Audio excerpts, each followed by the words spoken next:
it was really one ordinary night, in my life, and I was 19 years old, and I was just deep, fast asleep in bed until a very sharp pain woke me up in the middle of the night, like a sharp pain radiating down my entire left leg. Um, and then somehow fell back asleep, woke up again, and I saw that I could not move my left foot. And then I learned that it was a left foot drop.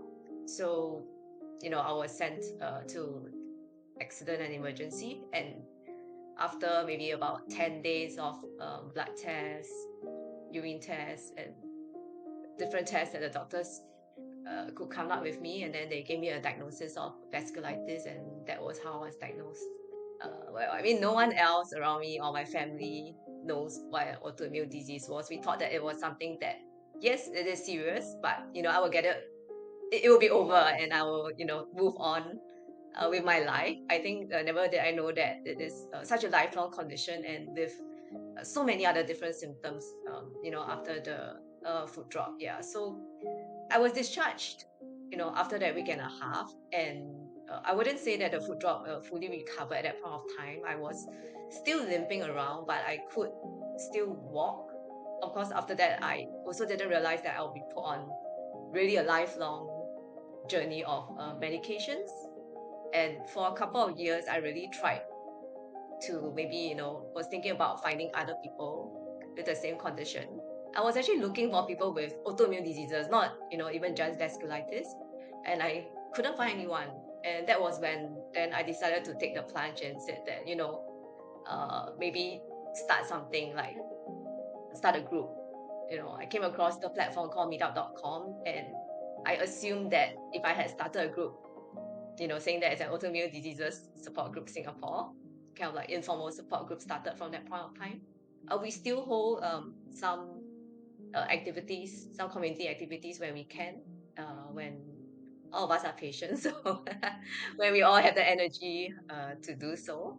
Um, we also, kind of discuss about our journeys, but we also use, the watercolor painting as like a therapeutic activity for all of us. In my journey with vasculitis, I've always felt that it is such an invisible condition, and I feel that sometimes I'm living like two lives. Like, I don't know how to explain to people. I mean, I also feel that I don't really have to explain to them because it's my life after all. Like sometimes I talk about, oh, how we, have to take medications, and these are the side effects, and these are the ulcers, and then like maybe the next month, you'll see me traveling, and even I sometimes can't gel with whatever that I'm presenting myself out there. And then, but I guess along my own professional work, I also came across children actually who have uh, different types of conditions, not medical conditions, maybe like learning differences and special needs that are not easily understood or very easily misunderstood, I would say. For example, like children with autism, or children with ADHD or dyslexia. And I really resonated with that. And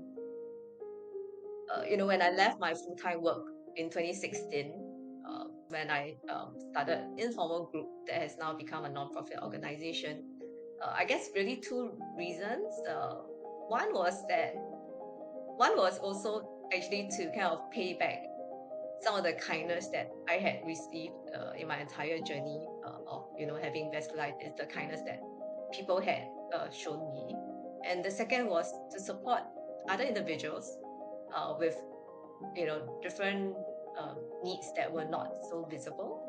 So I hope that my non-profit organization can support them, as well as being able to just raise awareness in general. And we hope that the society will be more empathetic, inclusive, and kind. As well, I feel that our illness do not define us, and even though we may not be able to do some of the things that we used to do, we can definitely still lead a very meaningful and purposeful life.